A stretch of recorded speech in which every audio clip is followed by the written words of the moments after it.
Latar belakang dan masa kecil Tan Malaka lahir dengan nama Sultan Ibrahim pada 2 Juni tahun 1897 di Nagari Pandan-Gadan, Sulike, Kabupaten 50 Kota, Sumatera Barat, yang saat itu masih merupakan bagian dari Hindia Belanda. Ia berasal dari keluarga Minangkabau bangsawan rendah yang cukup terpandang.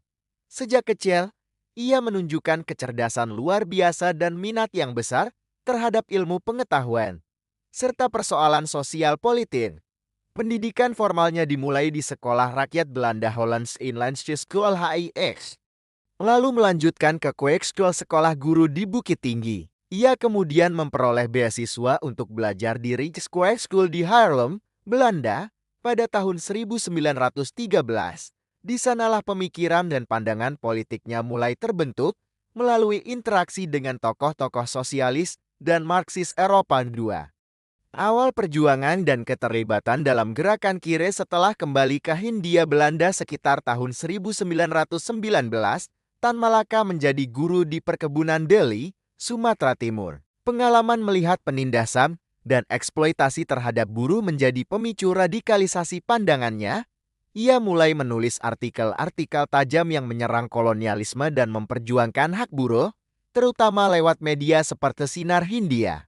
Pada tahun 1921, Tan Malaka menjadi anggota Indische Sosial Democratische Vereniging ESDV yang kemudian menjadi Partai Komunis Indonesia PKI. Namun, karena sikapnya yang keras terhadap pendekatan yang terlalu sektarian, ia akhirnya berselisih dengan tokoh-tokoh PKI lain dan lebih memilih garis perjuangan sendiri di tahun yang sama. Ia diasingkan oleh pemerintah kolonial Belanda ke Belanda karena aktivitas politiknya dianggap mengganggu ketertiban. Inilah awal pengembaraannya yang panjang ke berbagai negara. 3. Pengembaraan revolusioner ke mancanegara. Tan Malaka menjelajahi dunia demi menyebarkan dan memperkuat jaringan perjuangan anti-imperialis dan revolusioner. Ia menjadi satu-satunya orang Indonesia yang terlibat langsung dalam organisasi komunis internasional Komintern dan dikenal di dunia internasional sebagai seorang pemikir Marksis dari Asia Tenggara. Beberapa negara yang pernah disinggahinya antara lain Uni Soviet, tempat ia bertemu tokoh-tokoh komunis dunia Jerman, Cina, Filipina, Thailand, Birma, Myanmar. Dalam pengasingannya, ia menulis karya penting seperti Naarde Republik Indonesia menuju Republik Indonesia dan buku monumental Madilog Materialisme, Dialektika, dan Logika yang menjadi fondasi filosofis pemikirannya tentang cara berpikir ilmiah dan revolusioner. 4. Pulang diam-diam dan keterlibatan dalam kemerdekaan. Tan Malaka kembali ke Indonesia secara diam-diam sekitar tahun 1942. Saat Jepang menduduki Nusantara, ia sempat bersembunyi dan beroperasi di bawah tanah menggunakan berbagai nama samaran.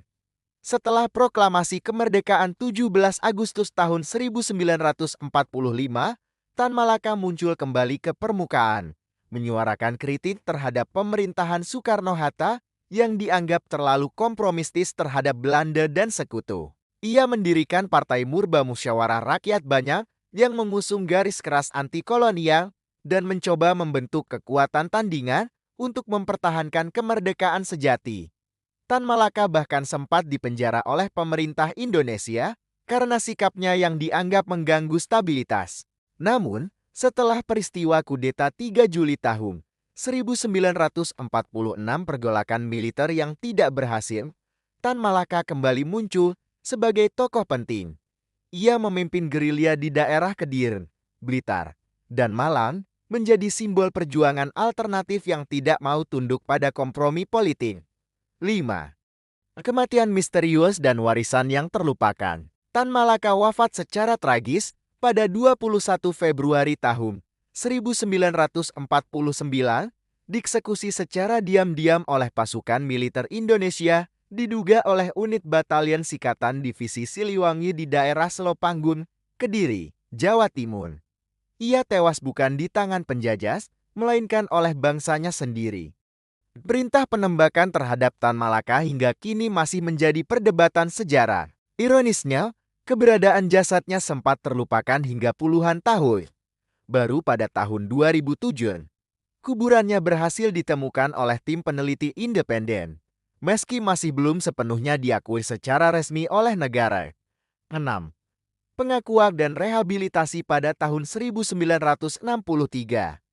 Presiden Soekarno secara simbolik mengakui Tan Malaka sebagai pahlawan nasional melalui keputusan Presiden No. 53.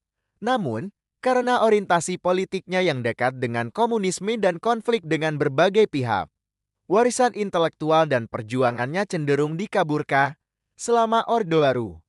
Kini, seiring terbukanya kembali ruang kajian sejarah kritis di Indonesia, Tan Malaka mulai dipandang sebagai tokoh yang sangat penting dalam membentuk narasi alternatif kemerdekaan.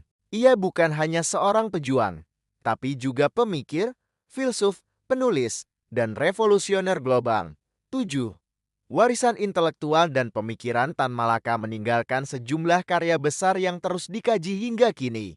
Madilau karya filsafat yang menyerukan metode berpikir ilmiah dan logis, membangun pemikiran progresif untuk rakyat Indonesia. Menuju Republik Indonesia, konsep awal tentang bentuk negara merdeka jauh sebelum proklamasi. Dari penjara ke penjara, autobiografi perjuangannya dalam bentuk naratif yang tajam dan menyentuh.